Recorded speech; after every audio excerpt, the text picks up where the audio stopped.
In this third video, working with this cell unit, we're going to now look at a particular cell structure known as the cell membrane. Now, there's technically two types of cell membranes. Now, cell membranes, keep in mind, are the cell boundaries. It's what's going to protect the cell. It's on the outer part of our cell that we've been learning all these parts about. So when we talk about cell membranes, there's actually two types. Now, it's going to depend on what type we're looking at, as if the cell is a plant or animal. So the first type is known as a cell wall. Now, cell walls are only found in plants and prokaryotes. Now, remember last video we talked about prokaryotes. These are the simplistic cells. They have no nucleus. They have DNA in their cytoplasm. The other thing that cell wall is going to do is it's going to give strength. It's one of its functions, particularly to the plants. It's going to let things in and out of the cell. Now, by things, I mean substances like charged ions, polar or nonpolar particles, and it's also made up of carbohydrates and proteins. Now, the other type of cell membrane is the cell membrane itself.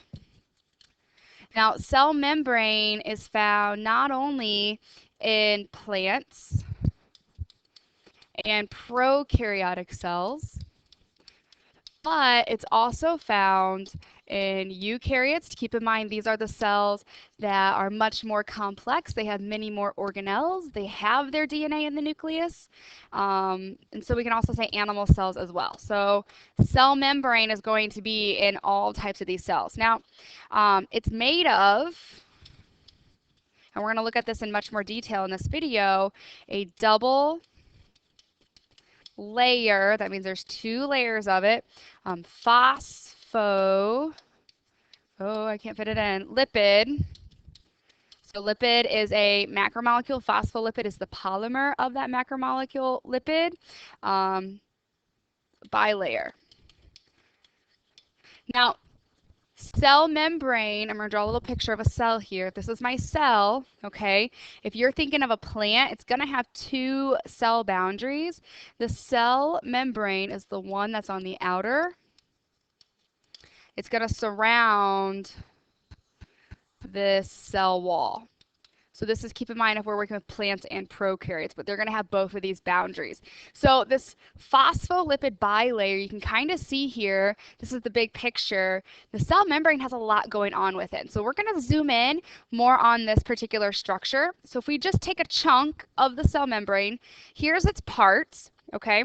We have an outer part and an inner part, okay? So these circles are glycerols. And they also have a charged phosphate group. And then the inner, you'll notice there's two little tails. Maybe you recognize these. These two little tails, these are fatty acids. So this is where we get that lipid macromolecule parts. And we said that a lipid from our last unit, one of its functions is to provide support to make up the cell membrane. And now you're kind of seeing where that takes place at. Now, because of the glycerol and the fatty acid, there's some other parts to this. We have the hydrophilic, and we also then have the hydrophobic ends. Okay, hydrophilic simply means it's going to love water. So we're talking about like these outer parts here. This is what we would be calling hydrophilic, simply meaning that it's the water loving end. It's going to be the ends of this membrane that's going to interact with its surroundings. So you can kind of see, like going back to this picture, it's going to be the one that's going to be on the outside. And then the inside here, you probably figured it out, it's the hydrophobic. It has a fear of water. So it's known as like the water hating end. Now, why we care about the parts of the cell membrane is because it provides not only a bilayer to the cell as a boundary, but it does have some important functions. And so one of the functions that it does have is it regulates what enters and leaves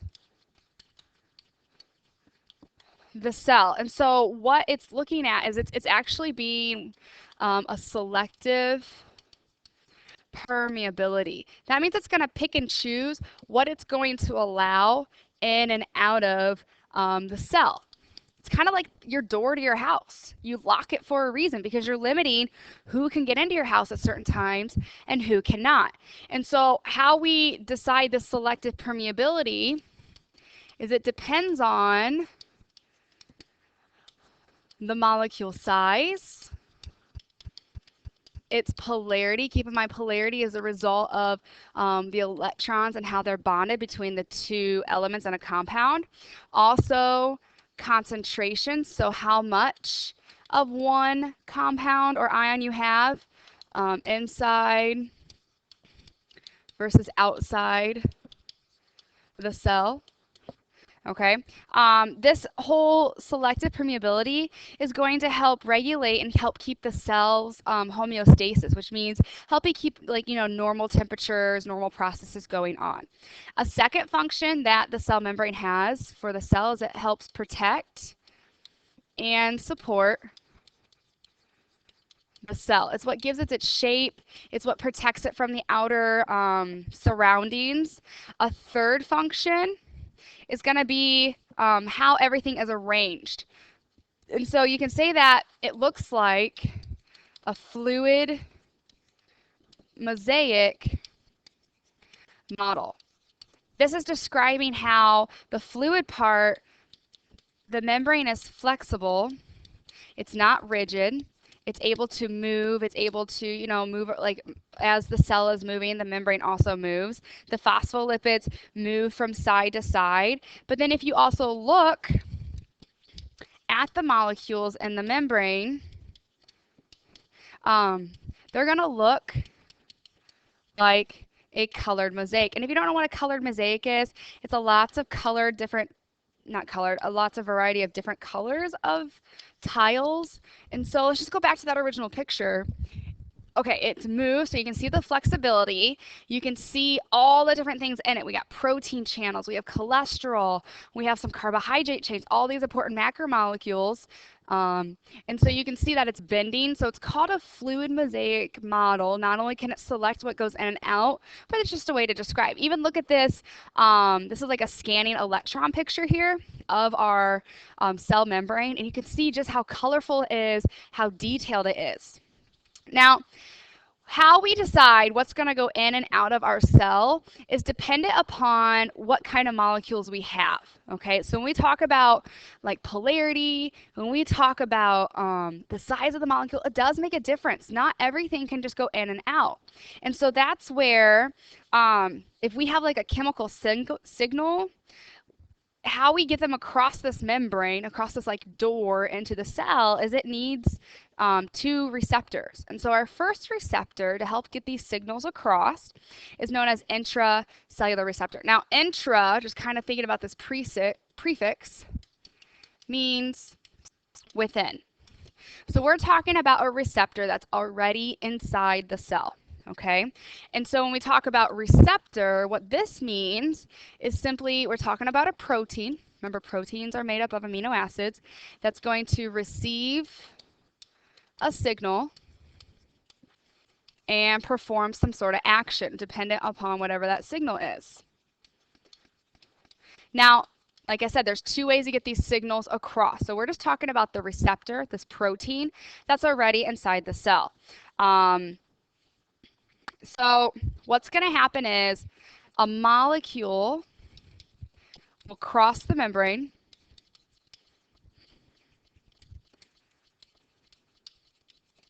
Then it's going to bind, in other words, attach or connect to the receptor that's already in the cell. And then from there, whatever that molecule signal is, it's then going to go perform that action.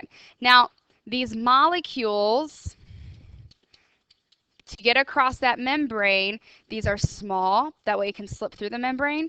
And they're also nonpolar. Nonpolar means there's an equal sharing of electrons going on in this molecule. And so if you kind of look at this picture, this might help explain it a little bit. Okay, if this was the membrane. And here's your tails. Remember, it's a bilayer. Okay, so let's think of like hormones, or you can even think of like kidney cells. This hormone's going to go across the membrane. No issue. It's just going to easily flow, kind of like this picture, just easily goes right across the membrane, finds a little, pocket for it to get through. Okay, but then it's going to connect to a receptor. And once it attaches to the receptor can take it to the DNA, interact with the DNA to control genes or to make a new protein, or it can go to another part of the cell to perform its action. So this can occur, I want to kind of jot this down so you guys don't forget this, with kidney cells. It can occur with hormones. It can even interact with DNA to control certain genes and maybe even make new proteins. Now that's one way to get a signal across, okay, this cell membrane. But there's a second way. The second way is known as a membrane receptor. And so what's going to happen is this is going to occur with molecules that cannot cross the membrane. Now these molecules are sometimes a little bit larger, but these molecules are also polar. That's one difference. Polar means an unequal sharing of these electrons. And so how this works simply is the molecule is going to bind or attach to the receptor. I guess I can kind of do like, that's the first step. And then the second step from there is then the molecule can cross the membrane. Now, once it crosses the membrane, that receptor, the protein that's going to receive the signal, the receptor may change shape. And then because it's attaching, it's crossing that membrane. And once that receptor and the molecule are across the membrane, it's going to then transmit the message to the rest of the cell, because remember, it has a certain job for it to do. And so this is how we get these types of molecules across the membrane. So let me show you with this picture. Okay, so if you have a polar signal like this, it can't just go straight through this membrane. Okay, keep in mind that this is the phospholipid bilayer right here.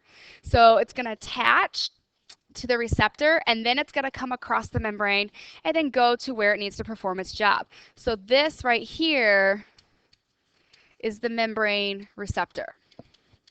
The other type is when the receptor is already within the cell. So the second example right here, that's what we just went through. This is the intracellular